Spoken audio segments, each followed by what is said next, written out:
زما نوم دی انجینیر بشیر زما نوم دی د 430 اوسېدونکی یم او ما د یو ټي نه انجینیرینګ کړی دی. دا ځای چې دی نو د دې بنیادي وجه چې ده نو هغه دا وه چې زما کتابونو سره ډېر شوق و د سکول د زمانې نه. ما ویل چې داسې یو ځای جوړ کړو چې هلته کتابونه هم وي او د کتابونو د ویلو دپاره ماحول هم وي. داسې ځای جوړ کړو چې دې ته 3 in 1 وایي. دا پاکستان کې واحد داسې ځای دی چې یو چت لاندې دلته یو ښه فل فلج بک سټور هم دی چې په هغې کې د 8 نه واله د ماسټر او ایم فل پورې کتابونه پراته دي. بک سټور سره دا موږ یو لایبرري هم جوړه کړه چې لایبرري کې خلک راځي او دلته ممبرشپ والي او هغې له موږ فري وای فای ورکوو. وای فای فیسیلیټي ورته وي، دلته د چارجنګ فیسیلیټي وي. نو دا لکه یو کمپلیټ لایبرري ده. خاموشي ډېره زیاته ده، دلته ډېر زیات پیسفل ماحول دی. نو بیا دې کې دوه خو دا شو، یو بک سټور یو لایبرري او درېیم پکې موږ یو ښه مزېدار چایخانه ده. په چایخانه کې موږ لکه زموږ کړک چای ډېر مشهوره ده.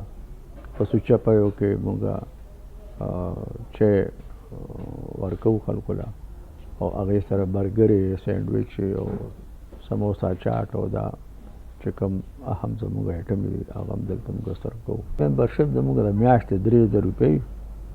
په 3000 روپۍ کې هغې زموږ د سهار 10 بجو نه واله د شپې تر 10 بجو پورې هغې ناسته کولی شي او موږ سره تقریبا 15,000 کتابونه دي. هغه کتابونه هم پکې فري کتی شي. دې خو موږ چې کوم وخت کرونا وه که نو موږ ویل چې دا موږ خرڅوو که نه، نو بیا موږ په اخباراتو کې ورکړو دغه کې ورکړو. خلک ډېر راغلل نو موږ ورته هغه وخت کې موږ تقریبا 80 لاک تاوان کړی و که نه. نو موږ ورته چېرې په څو یې خرڅوي؟ موږ ورته په 50 لاک. بیا موږ اراده به وه چې په 40 لاک خرڅ کړو که نه، نیم په نیمه. هغوی به وي دا ګټه څومره کوي؟ نو موږ به دا 50,000 روپۍ تاوان کوي، 40,000 روپۍ تاوان. دروغ خو ورته ویلی شو. دا اوس یو هفته وشوه چې بیخي دا لکه داسې حال چېرته نه و. داسې تاوان ډېر خراب شی دی. تاوان چې دی که نه لکه مونږ دا غواړو چې دا صرف په خپلو خپو ودرېږي. مونږ له دې څه نه راکوي خو چې دا مونږ نه څه نه غواړي. اوس یاره ممبرشپ داسې نه دی. ممبرشپ ته دې خلک ځي او راځي. لکه چا چې اسټیټ امتحان دی نو یو میاشت مخکې وکړي، چا میډیکل امتحان دی یو میاشت مخکې وکړي. نو داسې اوس دې وخت کې هېچا هم نه دی کړی. هر هغه قوم غالبه یا ترقي کړې ده چا چې کتاب سره مینه ساتل ده. مسلمانانو چې کوم وخت کې په دنیا باندې مسلم سپین و نو هغه وخت کې چې هلته بلا ډېرې لایبرریانې وې. ځوانان مخکې تګ غواړي